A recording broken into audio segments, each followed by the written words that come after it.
coisa de última hora sempre. Funciona melhor. Verdade. Seja bem-vinda, muito obrigado por ter aceitado o convite, primeiramente.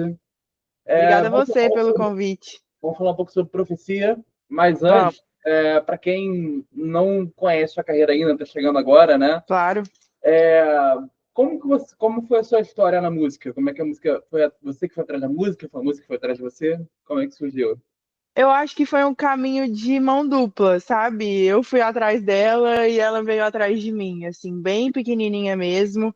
A minha mãe me colocou numa iniciação de música para bebês, que Aham, era uma escolinha que chamava Euterpe. Eu sou de Goiânia, e essa escolinha eu ficava lá em Goiânia. E aí eu tinha duas professoras e a minha mãe me levava junto. O bebê não podia ir sem a mãe.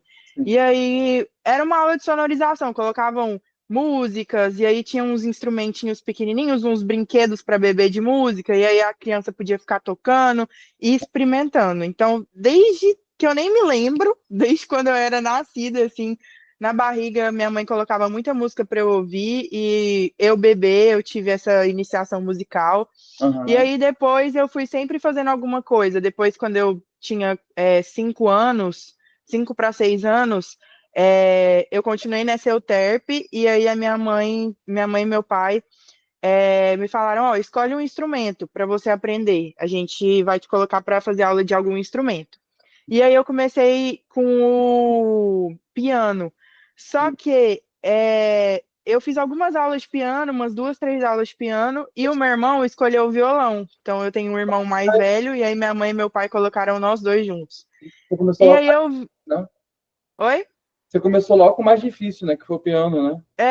Exatamente. Hoje em dia eu acho ele mais fácil que o violão, sabia? Mas, enfim, aí eu vi o meu irmão fazendo aula de violão e eu achei violão muito maneiro. Eu falei assim, nossa, o instrumento que meu irmão escolheu é muito mais legal do que o que eu escolhi. E aí eu logo saí da aula de piano e fui fazer aula de violão. Então eu fiquei fazendo aula de violão aí uns 5, 6 anos, aprendi bastante, tanto é que é um instrumento que eu toco melhor hoje em dia. E aí a música sempre esteve presente. Eu aprendi a cantar, o canto veio na minha vida por causa do instrumento. Então eu tocava ali violão e eu falava, vai, deixa eu ver como é que é acompanhar o violão cantando. E aí eu descobri que eu cantava, e aí foi, enfim, outra descoberta.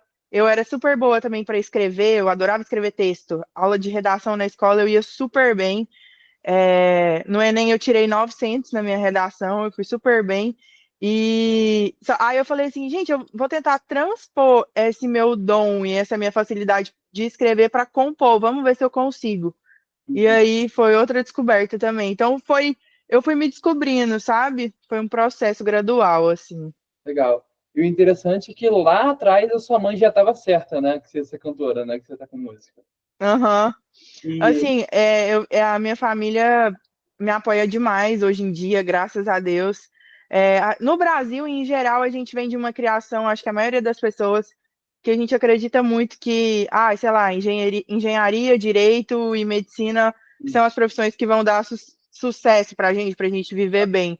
Então, assim, eu acredito que no começo era o que meus pais queriam para mim, né? Lógico, porque os pais pensam na segurança do filho e tudo mais.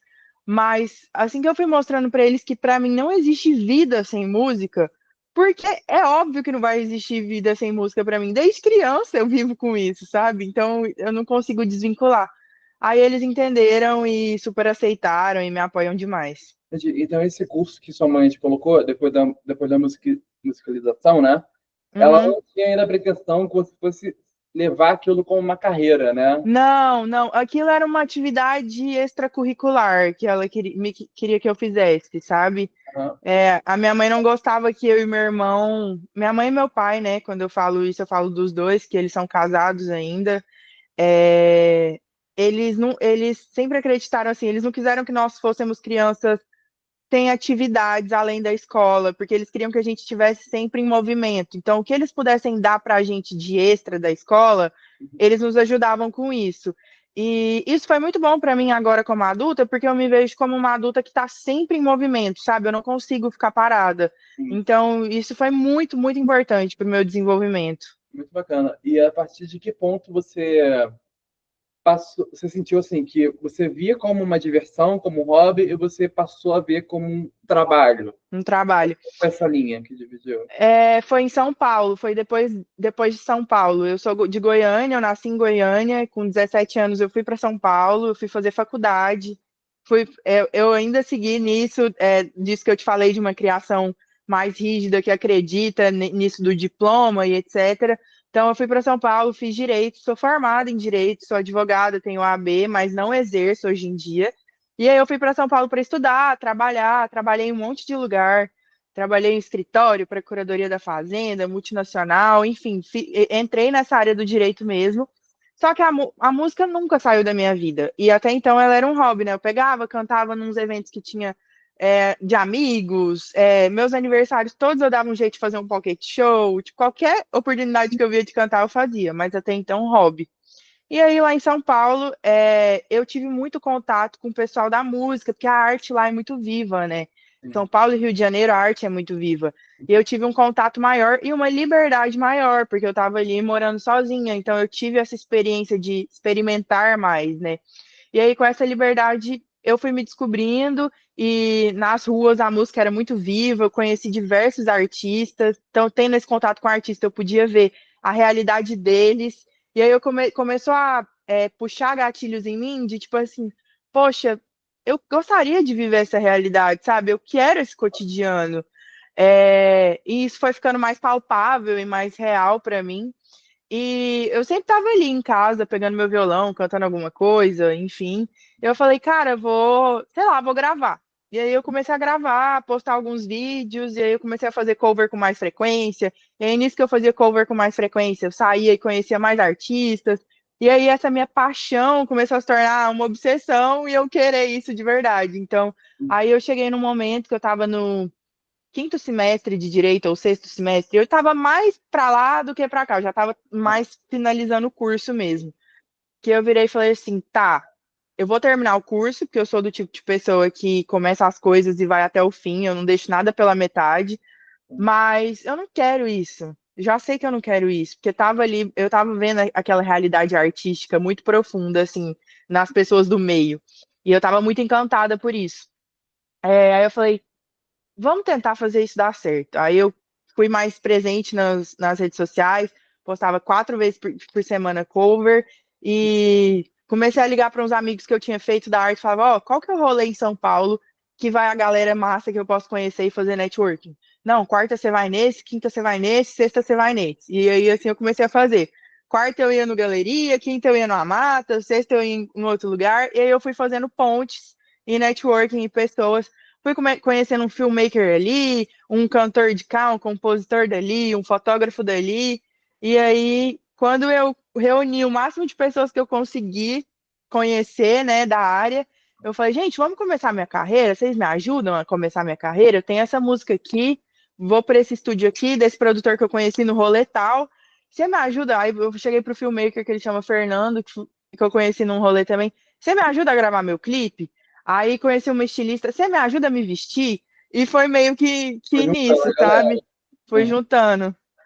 E essa decisão, infelizmente, a música independente, ela sofre muito ainda, ela não tem Muito. muito ainda, né? Uhum, Então, mesmo com esse ecossistema artístico, você falou que você estava encantada lá em São Paulo, uhum, difícil se você não trabalha mais com direito agora, né? É uhum. difícil você abrir mão de uma carreira que é vista, né? Tem muito advogado que não ganha tão bem quanto falam que ganha. Mas foi difícil você abrir mão de uma coisa que era mais certinha para entrar no, para se arriscar numa carreira? Foi difícil isso? Foi muito difícil, continua sendo difícil. Eu levo uma frase para minha vida que do Guimarães Rosa, que é o que a vida quer da gente é coragem. Eu tive que ter muita coragem e até hoje eu tenho que ter, engolir mesmo seco de que essa foi minha decisão. Mas, cara, eu tenho muito isso na minha cabeça. Até onde eu sei, a vida é uma só, né? E eu quero viver nessa vida da maneira como eu sou feliz, sabe? Eu quero ser feliz nessa vida. E eu seria, se eu não tentasse, eu ia chegar lá na frente, eu ia ser uma adulta muito frustrada. Então eu quero tentar até minha última gota de sangue e de suor para fazer isso dar certo. Porque aí, se eu chegar lá na frente, eu vou poder falar assim, olha, eu fiz de tudo, mas eu fiz, sabe? E eu fui fazendo os dois paralelos, né? Tipo, eu fui trabalhando e me formando no direito e mexendo com a música. Assim que eu tive uma estabilidade maior e que eu pude, tipo assim, tá, agora eu vou focar só na música, eu fui e foquei.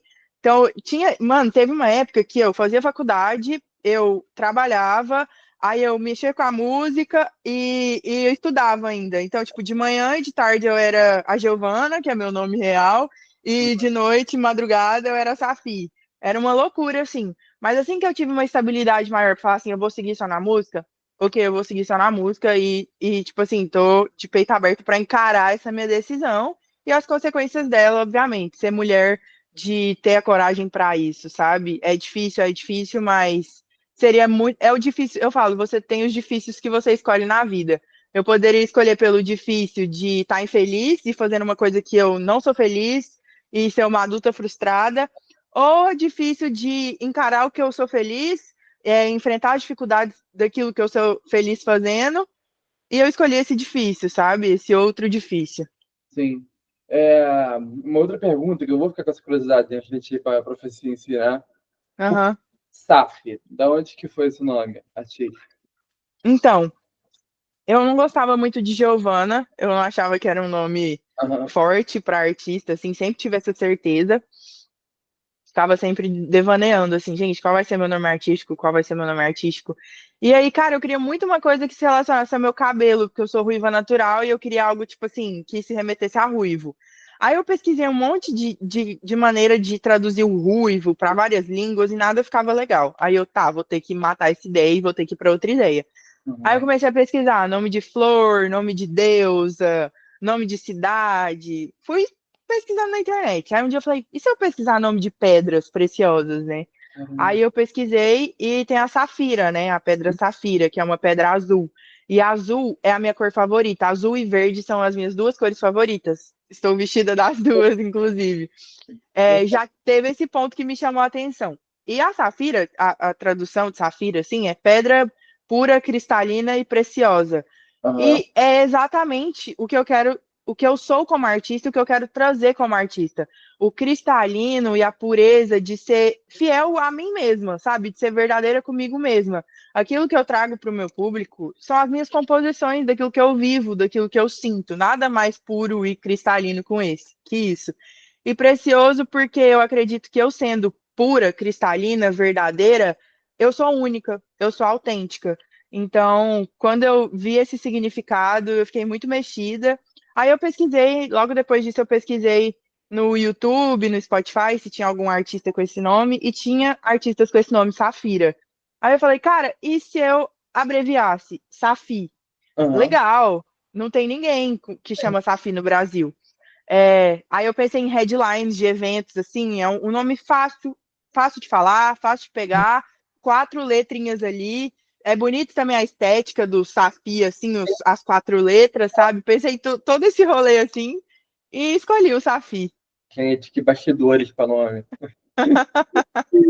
Então, falando de profecia, né? Você foi uma mensagem que se criou no seu futuro, né? Que, Aham, que afirmava que tudo daria certo e tá dando, né? amém. Como foi o momento que você viu que a profecia estava no top 10 da Crowley? Como que foi? Chegou essa notícia para você.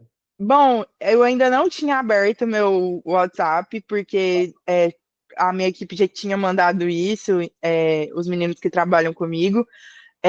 Mas eu tava sem bateria no celular, eu tava fora de casa, e aí eu cheguei em casa e eu tava sem meu cabo, sem nada. Eu geralmente ando com um carregador portátil, esse dia eu tava sem nada, enfim, acabou minha bateria. E aí eu cheguei em casa, assim que eu cheguei em casa, minha mãe tava na porta, assim, e geralmente isso não acontece, ela sempre tá ou fora ou no quarto dela, enfim. Aí Uhum. ela tava na porta, ela até botou pra filmar, eu até postei isso. Ela colocou pra filmar. Minha mãe, que não é muito de filmar, ela precisa filmar isso, precisa filmar a reação da minha filha. Sim. Aí eu recebi pela minha mãe, o que tornou a notícia duas vezes mais especial, sabe? Aí eu abri a porta, ela, filha, eu tenho uma coisa pra te contar. Pra ver se você tá em top 10 das rádios pop, Brasil, que não sei o quê. Cara, minha reação. Eu não sabia se eu chorava, se eu ria. Até joguei minha. Eu tava com uma pasta com os documentos na minha mão, até joguei a pasta no chão, Estavam comecei a te pular. trollando, né? Hã? Você estavam te É, trollando. não sabia se minha mãe tava me zoando, sabe? Eu não sabia o que eu sentia. Foi um mix de emoção. Mas o momento foi esse, foi muito especial. Tá marcado na minha memória para sempre. Em vídeo, né?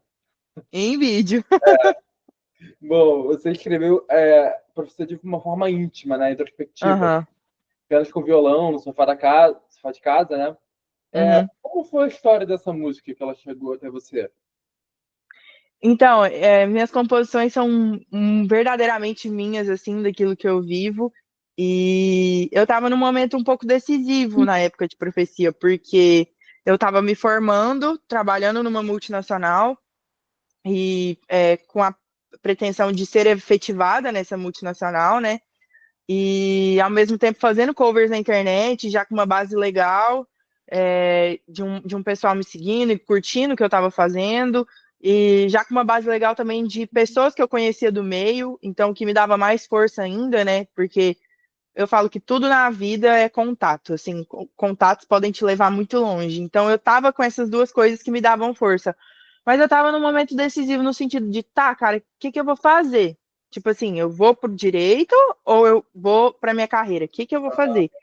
E aí, eu sentada no sofá de casa, eu pensando assim, eu preciso dar um start na minha carreira solo autoral, porque até então não tinha nada lançado solo autoral, só tinha participações, feats em outras músicas, mas Safi sozinha ainda não tinha, sabe?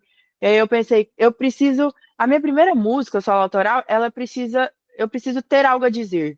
Eu preciso começar falando de algo importante, que seja importante para mim de agora, Aham. mas que seja um assunto que várias pessoas passem por isso também. Quantas pessoas não passam pelo fator de, cara, eu tô insegura nisso que eu tô fazendo, será que vai dar certo? Quantas pessoas não queriam falar com a versão delas do futuro para saber se deu tudo certo, sabe? É. E aí eu pensei isso comigo e eu falei assim, aí eu pensei também o fato de que eu sou muito dessas da espiritualidade, do poder da palavra, de acreditar no poder da sua mente, Aham. da manifestação. E eu acredito que a palavra tem poder. E aí eu pensei, cara, se a palavra tem poder, imagina a palavra em forma de melodia, né? Vou fazer uma manifestação aqui, escrita em música. Aí eu fiz profecia, vou me ligar para eu mesmo do futuro. E eu imaginei essa ligação acontecendo, sabe? Aham. Falei, tá, e aí, Safi, deu certo? Me dá sua coleção de truques novos do jogo. Conta pra mim o que você fez pra chegar lá. E aí eu faço até essa ordem cronológica na música, né? A primeira parte da música é a Safi de agora, do presente, essa Safi insegura, né? Com medo, mas que acredita que pode dar certo. E depois do outro refrão é a Safi do futuro, falando, ó, faz isso, isso, isso, vai dar tudo certo, seja paciente, você vai degustar de vários banquetes na suíte presidencial, vai dar tudo certo. E aí, essa música foi mais. Eu me remeteu muito à minha infância também, que quando eu era pequena, eu fazia cartas para mim mesma, Aham. colocava numa caixinha e enterrava elas, e lia em 2 anos ou no próximo ano, sabe? Algo E, novo, né, que você fazia, né? Então, né? é, então, me remeteu a eu voltei para eu criança, assim, sabe? Foi esse o momento de profecia. E você falou que o significado de Safira, né? Safra, né? É que você tem essa transparência, né? Você escreve, Aham. sente e tudo mais, mas por mais que a gente faça música que a gente queira, né, cantar, a gente não ignora que ela é um produto, né, para o mercado, né? Claro, claro. Nesse caso, você costuma escrever mais o que você sente ou o que o mercado está pedindo? Tipo, você vê que Em- agora o que está tendo mais é esse estilo. Aí você Aham, logo na bachata, né? E o que aham. você Uhum. faz? Você segue mais para o mercado ou o que você quer fazer? Então, eu me atento muito ao mercado, eu estudo muito ele, eu acho isso muito importante. Eu não vou ser hipócrita de falar que eu não quero ser uma artista que seja ouvida, eu quero ser uma artista que seja ouvida, e para isso você tem que estar atento ao que o público quer consumir. Óbvio, óbvio, óbvio.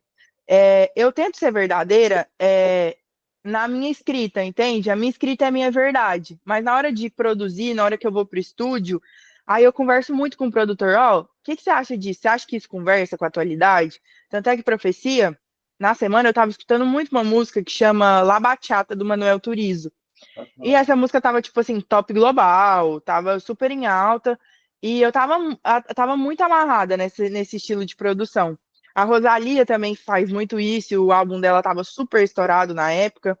E aí eu falei, cara, vamos trazer isso para uma linguagem do Brasil, né? Vamos fazer essa bachata, só que com elementos do piseiro, vamos no refrão fazer ela estourar mais, trazer uma bateria mais presente, uma bateria mais brasileira, mas vamos trazer isso da bachata aqui para o Brasil. Então, é claro que eu me atento muito ao mercado, mas eu não deixo de ser verdadeira na minha caneta, na minha composição, porque eu acho que ser autêntico e ter personalidade artística é o que te leva bem longe na carreira, sabe? E além do Manuel, você tem a Rita Lee e a Rihanna, né, como inspirações, né? Aham. É, como você combina essas referências para criar a sua própria identidade? Que você acha que você pegou um pouquinho de cada um deles?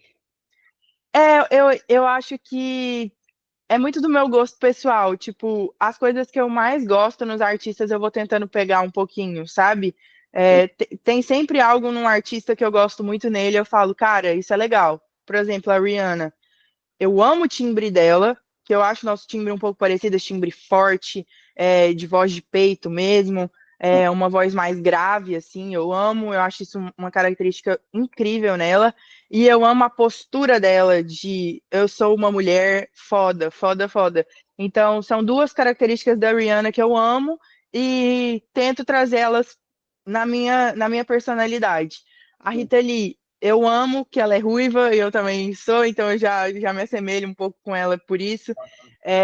E eu amo a caneta da Rita Lee, acho a caneta, a composição da Rita Lee, uma composição assim atemporal.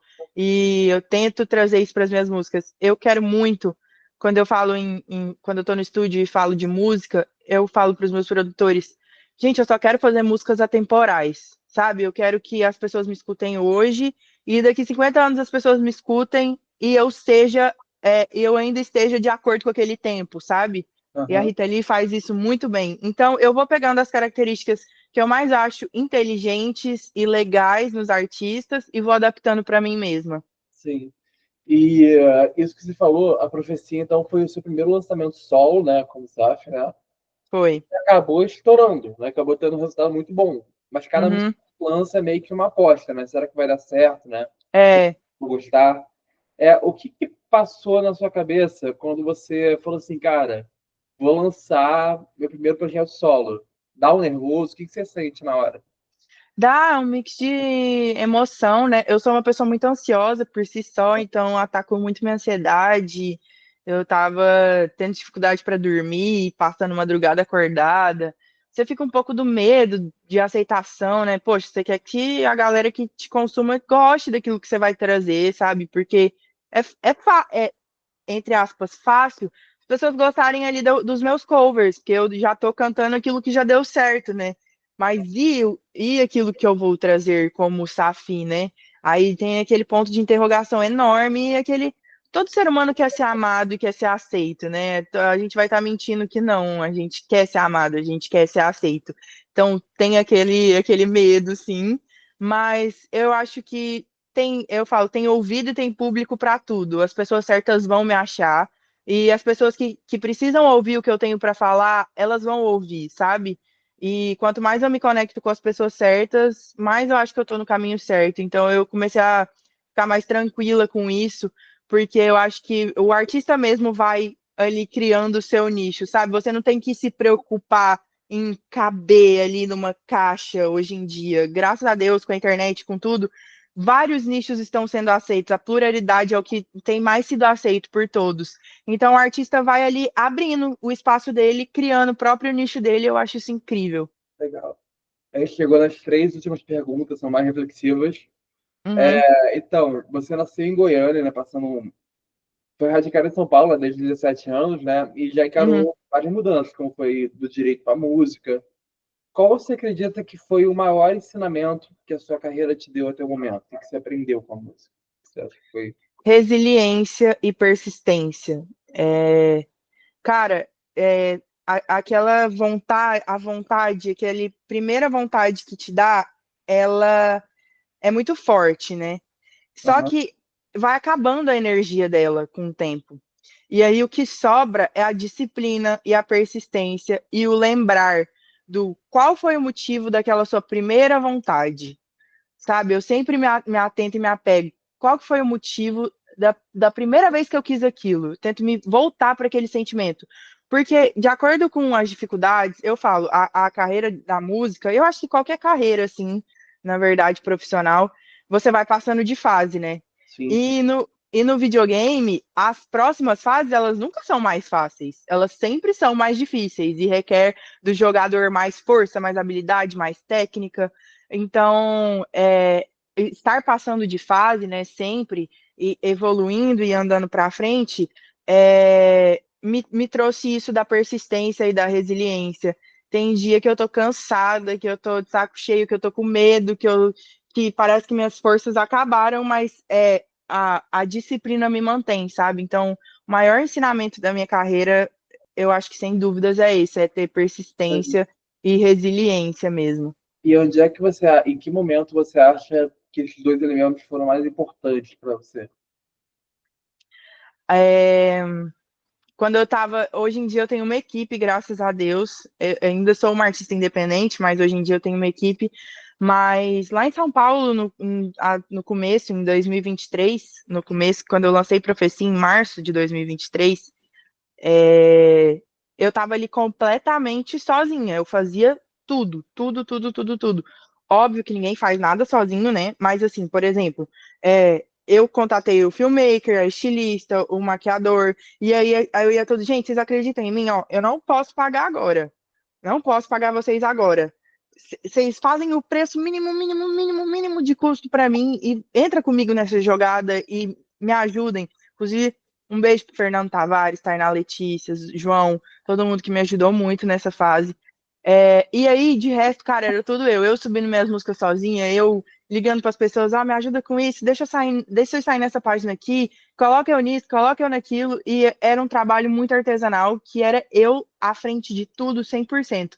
Então, nessa época que eu não tinha ninguém, e eu não tinha nenhuma gravadora batendo na minha porta, ou nenhum empresário foda batendo na minha porta e falando, nossa, você é foda, acredito em você. Não, era só eu falando, você é foda, acredito em você.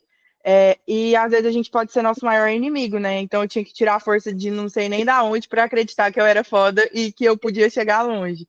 Então, Verdade. essa foi a época que eu mais tive que ter persistência, porque eu tava ali sozinha, sem ninguém falando, olha, eu acredito em você. Era realmente só eu falando que eu acreditava em mim mesma. Realmente. E se profecia, para terminar, se profecia foi uma mensagem, né, para você mesmo no futuro, Uhum. qual seria a próxima profecia que você gostaria de escrever sobre sua trajetória como artista? Cara, eu quero muito escrever uma profecia de um Grammy. É meu sonho de carreira, eu quero muito um Grammy. Mas, acima disso, porque eu acho que isso são orgulhos materiais nossos como Aham, seres humanos, né? Nossa luxúria mesmo de aham, querer ter. É, eu quero, além de ter, ser, sabe? O ser para mim é o mais importante. Então, eu quero olhar e ver que o meu caminho como artista, ele não se desassocia do meu caminho como ser humano. Eu sim, quero olhar e ver que eu evoluí brilhantemente como ser humano, em todos os sentidos. E eu quero ter uma discografia que eu me orgulhe muito. Eu quero olhar para os meus álbuns e falar assim, cara, isso é um trabalho de uma grande artista. Aqui eu fui artista de verdade. Aqui eu contribuí para o mundo para ele ser melhor. Aqui eu me conectei com as pessoas para elas serem melhores, ou para eu salvar a vida delas de alguma forma, ou para eu tornar o momento delas especial de alguma forma. Então, mais do que as minhas aspirações materiais, de conquistas materiais e afins, essa aspiração de me orgulhar do que eu fiz, sabe? Do que eu fazer ter um propósito mesmo. verdade. Tá, muito obrigado novamente. Obrigada a você. E para quem quer acompanhar você nas redes sociais, plataformas, faça essa mostrar. É Original Safi. Safi. Original Safi. Meu TikTok, meu Instagram, tudo. E E no Spotify, só Safi. lembrando que Safira só tem uma, Safira é outra cultura. É. No Brasil é só eu. Eu vi que tem uma na Alemanha, mas no Brasil é só eu. Não fala português, não. Até a Luca, próxima. muito obrigada pelo convite, viu? Foi uma honra conversar com você.